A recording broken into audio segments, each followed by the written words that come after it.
Thank you very much, everybody.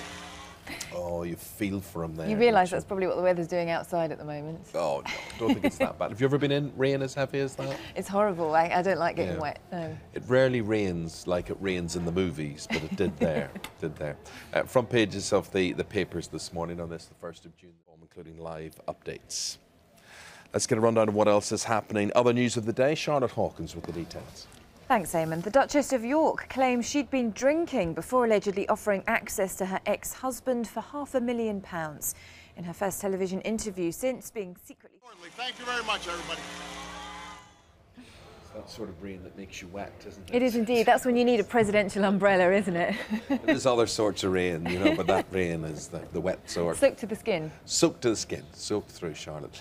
Sky News Sunrise, thank you for your company this morning. The website... Sky News Pollen Count.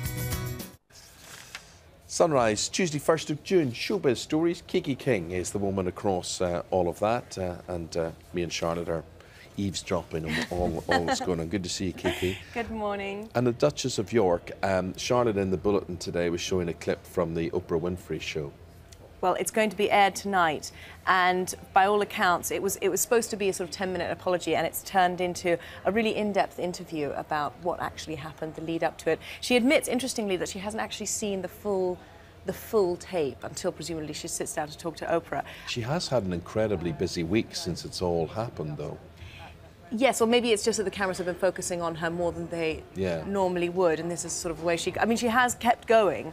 I wonder if people are going to... if this is going to be apology enough. I wonder if people are going to... I mean, she sort of seems to be saying, from what we see in the bits that they've picked out, that she's hit rock bottom. That's her way of apologising. Yeah, almost at times it sounded like, you know, she was confessing to having a drink problem, but that's not... I mean, she obviously had a few glasses of wine or whatever while she was here, but I think it's the language that she uses. The language is someone who has definitely had some sort of rehabilitation. Therapist language.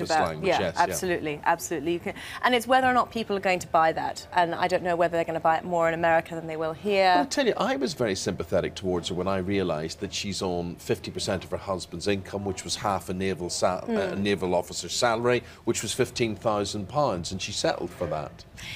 Yes, you can be sympathetic, yeah, absolutely, but there's no reason why you then, I mean, you know, £15,000 a year is not a lot of money, but she could have managed herself a lot more intelligently, and I don't think, no matter how little money she got in a divorce settlement, that doesn't necessarily, it doesn't excuse that kind of behaviour in any way, shape or form, and, you know, she could have just got, she could get a job. I'm sure she could get a job doing corporate events or PR. You know, this whole idea that she's trying to set her up as being this sort of charitable sort of queen of sort of the charitable world and fundraising world, it hasn't worked, and I think if she should have realised that a long time ago. Are you any more charitable than Kiki, Charlotte, on this? Well, it's interesting. I sort of thought she'd come on and say, oh, you know, I've been so stupid, and just kind of say that, rather than saying, do you know what, I had a few drinks or whatever else. So it is interesting, this whole kind of trying to blame something else, rather than just saying, look, I made a massive mistake, I admit, you know, I was desperate for money and this situation shouldn't have happened. You know, if she'd said something like that, I think you could kind of go, do you know what, she really got herself in a bit of a hole, but feels bad about it. Well, let's move on to Kylie Minogue now, because a week ago,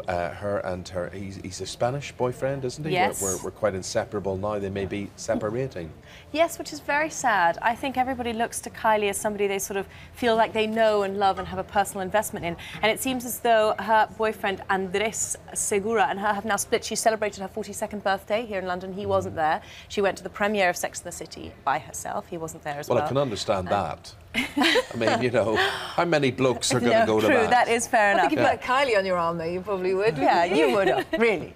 Well, you know, that's just the irony of that song, I Should Be So Lucky, and she's been so unlucky in love, hasn't she? I know, which is very sad, because, you know, whenever she's interviewed, she just seems like such a genuinely lovely, down-to-earth person. But I don't know, maybe she's just not picking the right guys. I'm sure there's whole queues of men gagging to go out with her. Leona Lewis, she's been on the scene, what, 3 years or so now, and yet apparently she hasn't toured yet. That surprises me. Well, she would have been on the first sort of, you know, the X Factor tour, but this is her first solo tour, and I think it's you know, it just goes to show how carefully they've you know, that her career is being planned. You know, it took a long time for her first album to come out. They don't try and push anything with her. She is really the greatest success story of the whole X Factor phenomenon, and the fact that she started this tour, you know, now 3 years later is quite commendable, I think. And she looks fantastic in all the pictures, and you know, she's going great places. This young woman.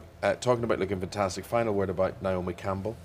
Naomi Campbell, yes, it's a funny one, this. I wonder what's going to happen there. She, apparently, Charles Taylor's on trial in The Hague for war crimes, and they want to speak to her about a blood diamond, which allegedly he gave her at a gala dinner back in the 90s. I wonder if she's saying it's a publicity stunt. She doesn't want to have anything to do with it, but I'm sure she's got so many diamonds she's forgotten which one it was. But, Kiki, got to cut across you there. We're just saying that in this Gaza situation and all that happened yesterday, the Deputy Prime Minister... 9 wickets. Thank you, Charlie. Folk are having their say in the stories we're covering this morning. What have you got, Charlotte? Well, news that 170 civil servants earn more than the Prime Minister. People are a bit upset about that. Keith Radford reckons the PM's salary should be raised. Glenn says, is it all a ploy by Cameron to get sympathy and a pay boost? The World Cup squad, Mark Edwards, isn't feeling it. He's from Wales and he's saying, England squad, who cares? They'll be home on the Tuesday. That's not in the spirit of it, is it? And Eamon, the dust on your car. Yes, my yellow dust. Volcanic ash, apparently. Andy Hooper says the yellow dust is pine tree pollen. It's worse this year, but he says that they do get it every year because they've got lots of pine trees. That is absolutely right, Andy, because there's lots of pine trees where I live. Yes, very good. Kiki, thank you very much indeed. We've got to leave it there. We've got the live desk coming up with Colin Brazier. Keep it here on Sky News.